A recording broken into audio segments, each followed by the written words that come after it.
Hey guys, how you been? It's Kevin again out here in the woods, and today we're going to take down this sickly cherry tree right behind me. It has like one dead limb coming off of it, and it has a bad lean towards one side, but it's crowded out by the other trees, and these cherry trees, at least around here, tend to grow up tall and spindly. So it's not healthy. I'm going to take it out, try to fall it in the field so I can work in the clear and compare these two axes. So let's get at it, pitter patter. But first, we need to clear up the area. And for that, machete for the win.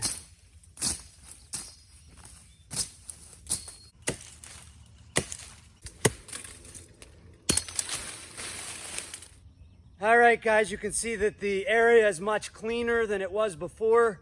It took a little doing, probably about 3 or 4 minutes of hacking with the machete there, but it's well worth doing. The first thing I want to do is get rid of this dead limb.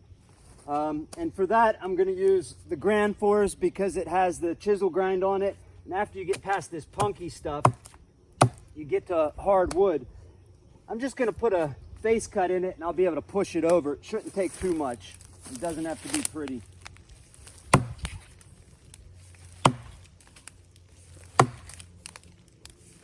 It is hard though.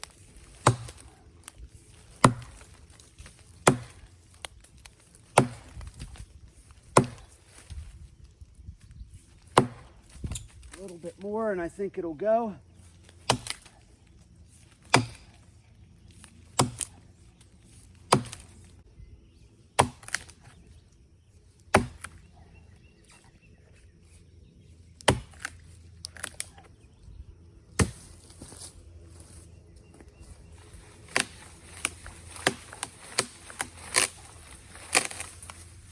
Come on. Look at those grapevines holding that thing up there.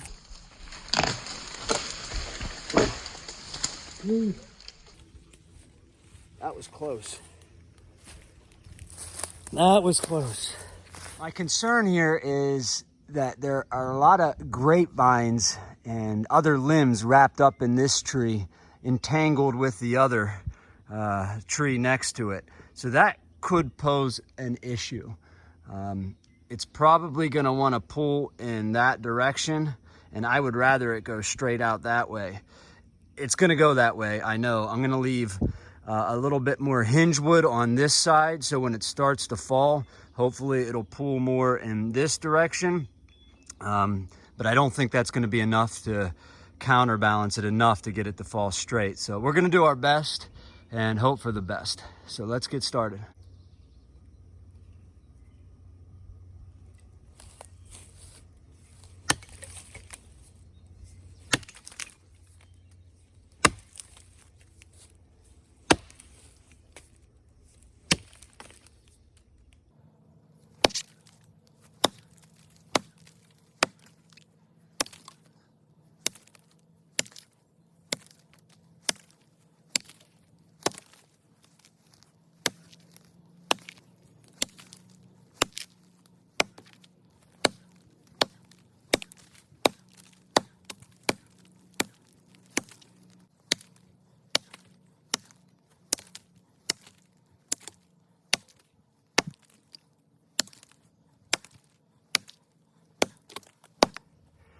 That's fairly clean for an axe,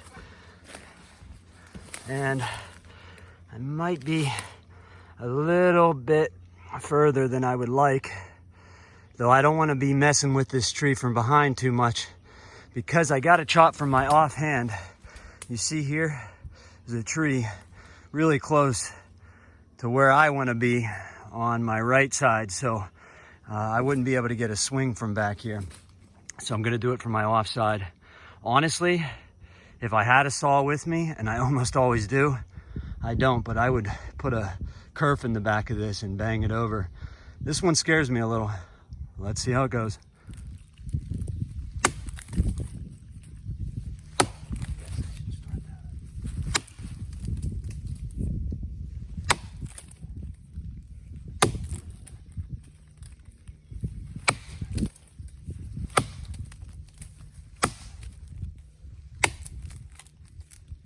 It's gonna go.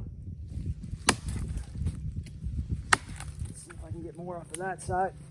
More it goes.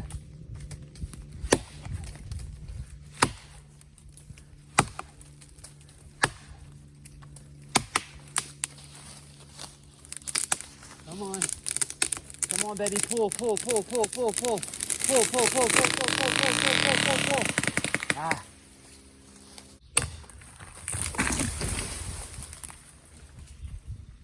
Still hung up in those monkey vines.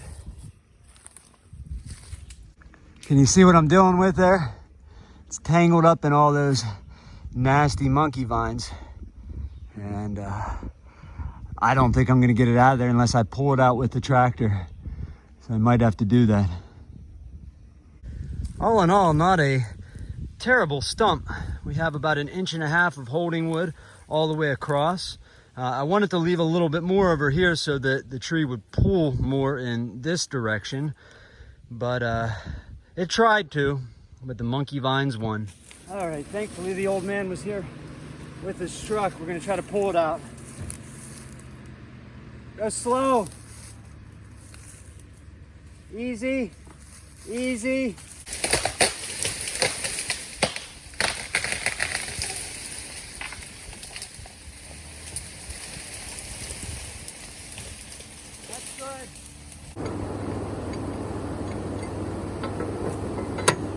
Yeah, so that happened.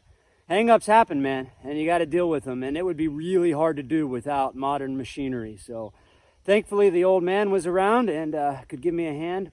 Otherwise I'd had to pull it out with the tractor, which is slower, but would have worked just fine. You can see the mess we got. These grapevines are parasites. They just pull the trees down, and these spindly cherry trees tend to rot out in the center anyway. But it's hot, guys. It's 90 degrees and high humidity. So I think, yep, this is how we roll. Too hot for clothes. Let's go this route. I know. I'm 150 pounds, soaking wet. I got little chicken legs and girl arms. I know, I hear you. I don't care. It's hot. All right, the Grand Fours first with the chisel grind. Sucker on the ground. That was good. All right, guys, this is the Husky. Let's give it its shot here.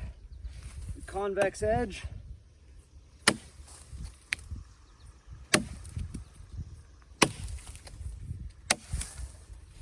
Not teabag. Not teabag at all. A little left-handed action. Ooh. Helps if you hit where you're trying to hit. Okay, that'll come right off.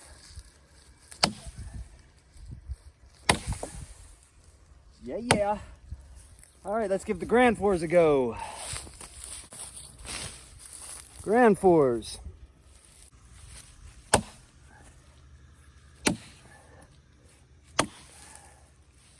Not teabag, guys, not teabag.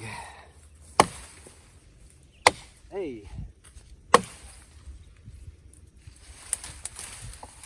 I don't know about you guys, but limbing really is my favorite process of processing a tree with an axe. I don't know why, it's just enjoyable for me. I love when those limbs just pop off. I don't know, it's just my favorite part. You don't get to do it that much. A little left-handed action. All right, let's take this guy off.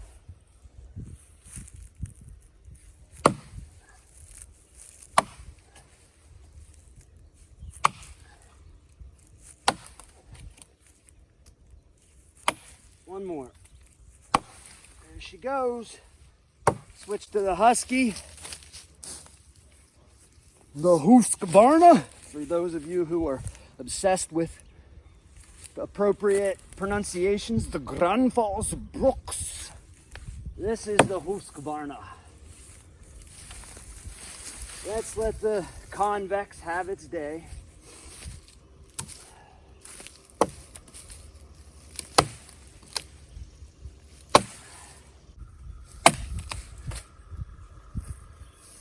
I don't know, guys.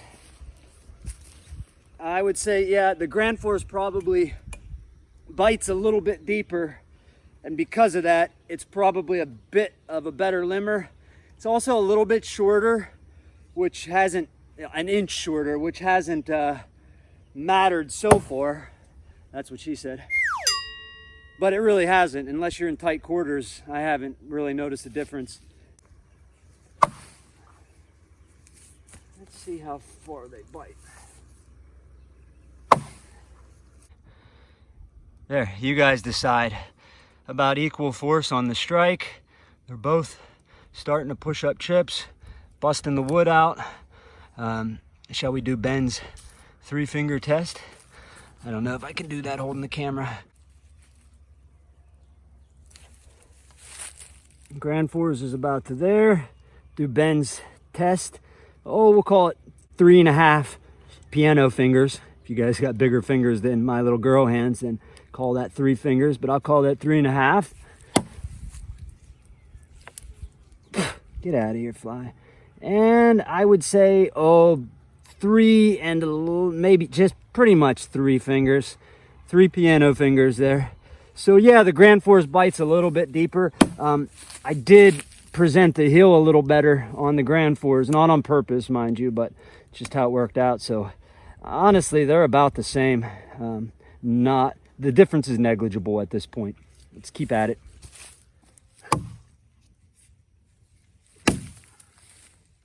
Two hits for the Grand Fours. The Husky. This is a considerably bigger piece here, so we can't expect the same results.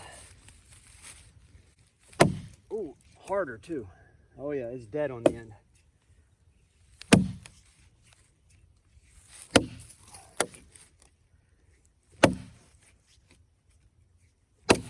Nonetheless, not too bad for the Husky either. I'm gonna do a little bit of bucking today, but it is hot, so I can't see myself staying out here too long. But let's do a little bucking and compare these two guys, these lightweights. All right, let's go with the Husky first.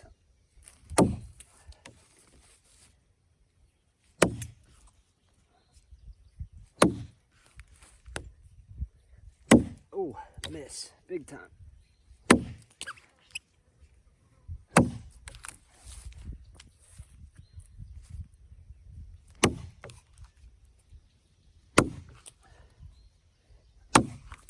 As I said, definitely the sort of the maximum size for a lightweight axe on a log this size.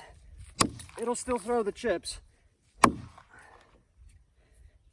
you can definitely cut something bigger, but you'd definitely be better off with something heavier here for the bucking. Get off.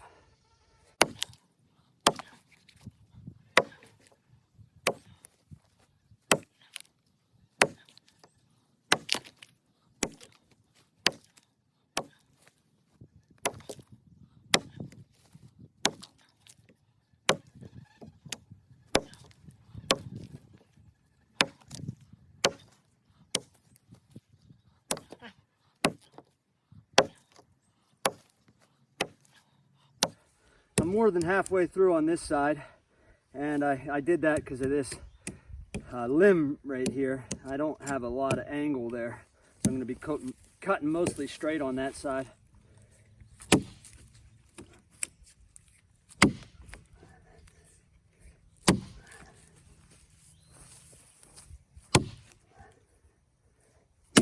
Yep.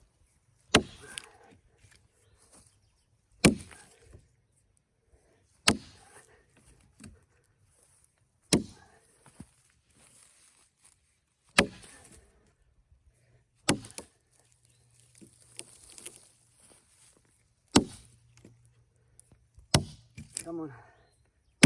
There you go. She's separated. Sushi, anyone? Grand Fours.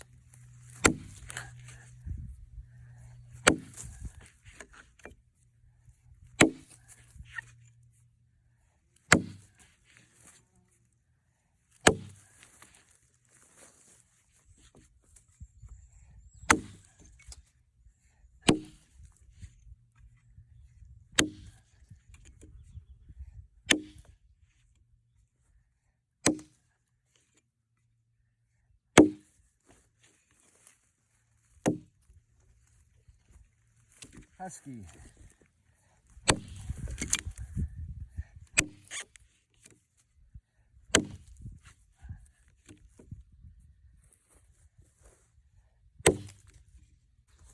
I gotta say, for these axes having like flat cheeks, I mean the Grand Force has 0 convex.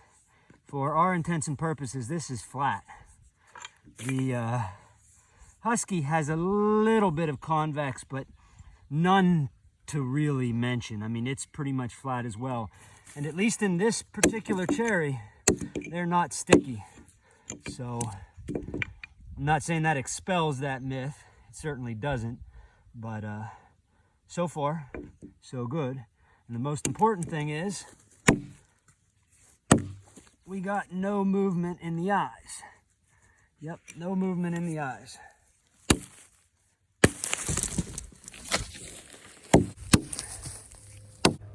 Let's try a little splitting with the Grand Force.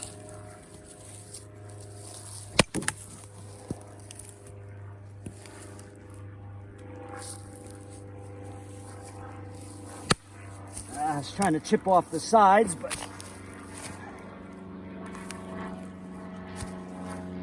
there's Joe's airplane. Let's go right down the center. Cracked it. Might take one more hit to knock it out.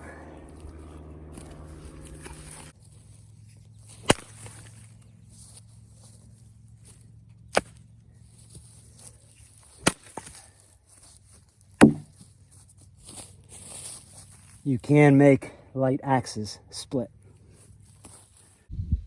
Well guys, that's gonna have to be it for today.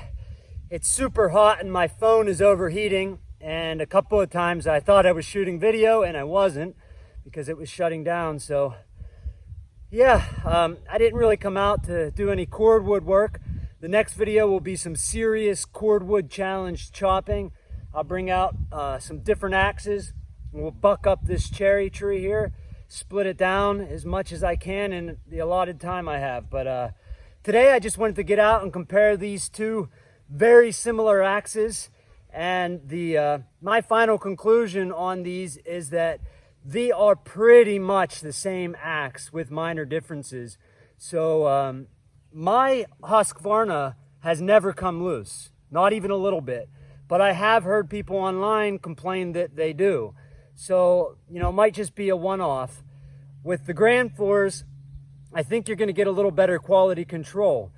Is it worth, you know, that extra $100, $140, depending on what sheath you go with the Husqvarna? Yeah, you got to decide. I would say, simply put, that if you have the money but not the time, go with the Grand Force. If you have the time but not the money, go with the Husqvarna or the HB version of this. So yeah, guys, hope you're all well, and I'll see you on the next one. Over and out.